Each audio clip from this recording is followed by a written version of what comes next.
예수님을 배우라, 나를 따르라 그러는데 따르려면 어떻게 해야 돼요? 앞서가면 따를 수가 없어요. 뒤에서 가야 따릅니다. 예수님보다 더 스피드업해서 속도를 내가지고는 절대 예수님 못 따라가요. 예수님 뒤에서 보면서 가야 되는데 30년을 공생애 전에 기다리셨고 공생애 시작하면서도 광야에서 40일 동안 시험을 또 연단을 하셨는데 이 광야라는 말이 헬라어로 에레모스입니다. 에레모스라는 말이 광야에만 쓰이는 게 아니고 한적한 곳, 외딴 곳, 조용한 곳 그럴 때 에레모스입니다. 그래서 실제로 예수님의 공생의 기간에도 보면은 이 한적한 곳에 종종 들어가요. 일상생활을 하는 동안에 에레모스 한적한 곳이 있는 거죠. 마가복음 1장 35절에 보면 아직 새벽 이른 시간 날이 밝기 전에 일어나서 한적한 곳 에레모스로 가서 거기서 기도하셨다 이렇게 나와요. 예수님은 사람들이 모여올수록 일과가 많아질수록 오히려 한적한 곳 에레모스에 가서 기도하고 그 일을 감당하는데 우리는 정반대로 하죠. 일이 많고 만나야 될 사람 많고 사람들이 나를 찾아오기 때문에 한적한 곳에 갈 시간이 없고 기도할 시간이 없죠. 그래서 어렵습니다.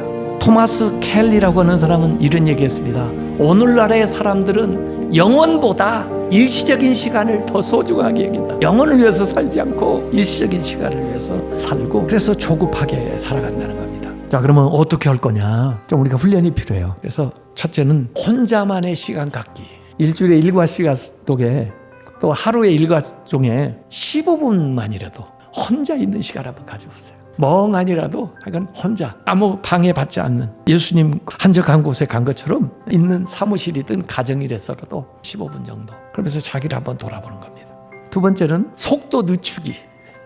대개 사람들은 막 속도를 가속해서 나가는데 빠른 삶을 산다고 많은 시간을 갖는 게 아닙니다. 오히려 속도를 늦추고 가장 중요한 것으로부터 우선순위를 정해서 삶을 단순화하는 것이 더 필요한 거죠.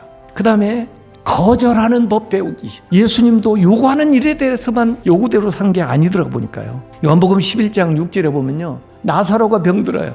나사로 얼마나 사랑하는데 지금 죽겠다는 거예요. 총각을 다투는 이야기를 딱 들었는데도 바로 출발을 하시지 않고 그 계시던 곳에서 이틀을 더 유하는데 사실은 그 이틀 사이에 죽어요. 원망할 수도 있고 후회할 수도 있는데 예수님은 하나님의 때에 맞춰서 행동을 하신 거예요. 요구하는 거 바쁜 것에 따라 행동을 하는 게 아니고 하나님의 때에 맞게 행동을 하신 거예요. 그래서 아마 기도하시고 하나님의 응답을 받아서 그러셨을 거다 이런 생각이 드는데, 회당장의 12살 먹은 딸을 고쳐달라고 그것도 총각을 다투는 일인데 가는 길에 누가복음 8장에서 보면 12해 동안 혈루병 앓던 여인 얘기가 나옵니다. 예수님 행차를 지치시키는 거죠. 바빠 저리 가 나 지금 할 일 있다고 그렇게 갈 텐데 아니요, 그 여자에게 집중해서 그 일을 해요. 오늘 현재 나와 함께하는 사람들을 소중하게 여기고 그 일들을 감당하는 그런 모습을 봅니다. 그러려면 우리가 삶의 속도를 좀 늦춰야 되고 심호흡도 좀 하고 그 다음에 현재를 즐기는 그런 생활을 해야 됩니다.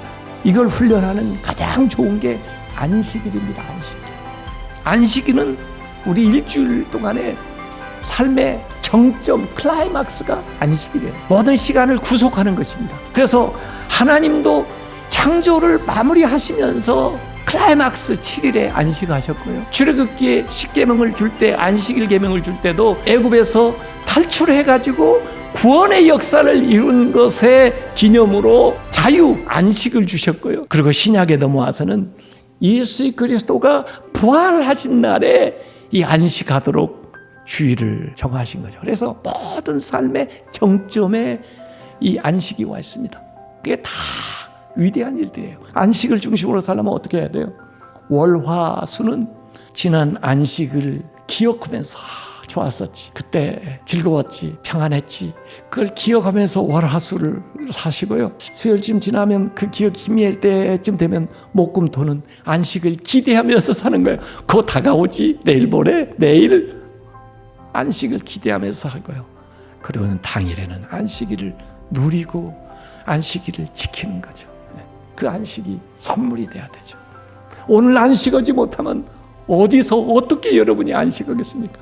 오늘 여러분이 모든 것을 그치고 이렇게 앉아있지 못하면 어디 가서 여러분이 이렇게 앉아있을 수 있겠어요? 이런 말씀을 드리는 이유는 이 팬데믹 이제 끝나고 엔데믹 된다고 해서 옛날로 돌아가면 안 됩니다. 이제는 삶을 재조정해가지고 이런 기회에 제대로 살아보자. 정말 주님과 함께 편안한 삶, 여유로운 삶, 복된 삶을 살아가는 성도들 다 되시기를 주님의 이름으로 축원합니다.